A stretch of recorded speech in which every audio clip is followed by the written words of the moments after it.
और जब गरीब का बच्चा पढ़ेगा नहीं तो आगे कैसे पढ़ेगा। आप पुनः मनुस्मृति लागू करना चाहते हैं, मैं आपको कुछ आंकड़े बताता हूं। आप महसूस करके देखो, टीचर विरोध कर रहे हैं, बच्चे विरोध कर रहे हैं, सरकार को फर्क नहीं पड़ रहा। लखनऊ ग्रामीण में 383 स्कूल मर्जर यानी बंद किए गए हैं। 14,248 बच्चों का भविष्य प्रभावित हुआ। मीडिया के साथ ही सुन लेना, 3,383 स्कूल मर्जर किए गए, 14,248 बच्चों का भविष्य प्रभावित हुआ है।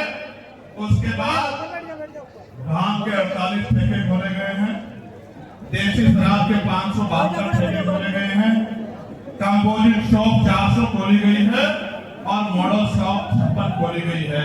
1071 शराब की और नशे की दुकानें खोली गई हैं और 383 स्कूल बंद किए गए हैं। उन्नाव का आंकड़े भी सुन लो, उन्नाव में 336 स्कूल बंद किए गए हैं, 7,712 बच्चों का भविष्य प्रभावित हुआ है और भांग के 20 ठेके खोले गए हैं, देसी शराब के 369 ठेके खोले गए हैं, कंपोजिट शॉप 142 खोली गई है और मॉडल शॉप 7 खोली गई है।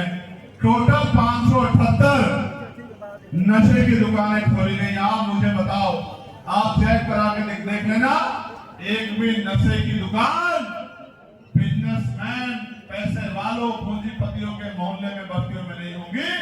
ये सारी नशे की दुकान गरीबों की बस्तियों में होंगी। कि गरीब का बच्चा स्कूल में ना पढ़े, गरीब का बच्चा इस नशे की आड़ में आके और इतना मानसिक शारीरिक रूप से कमजोर हो जाए कि वो अपने समाज, अपने परिवार का ख्याल ना रख पाए।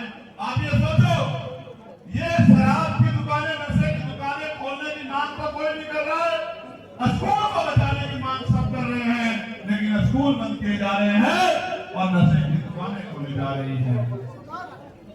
क्या नशे की दुकानों को बढ़ावा देने वाली सरकार गरीबों की हितैषी हो सकती है क्या? किसानों की आमदनी दुगनी करने वाली सरकार, सबसे ज्यादा किसानों ने सुसाइड अगर किया है तो इसी सरकार के कार्यकाल में किया है, उत्तर प्रदेश की सरकार के कार्यकाल में किया है। अगर डीएपी पे उसकी जो है उसका वजन कम हुआ है, दाम बढ़े हैं, सब्सिडी कम हुई है, सरकार ने उसमें लाइन लगी है, लोगों की जान गई, सरकार की हुई है। यूरिया पे अगर दाम बढ़े हैं, वजन कम हुआ है, लाइन लगी है, 4 बजे से लाइन लगी है और अब तो आधार कार्ड के लिए भी सुबह 4 बजे से जो है संशोधन की लाइन लगती है। ये लाइन में लगाने वाली सरकार है, ये लाइन से निकाल के, ये गरीबी से निकाल के विकास की तरफ ले जाने वाली सरकार नहीं है।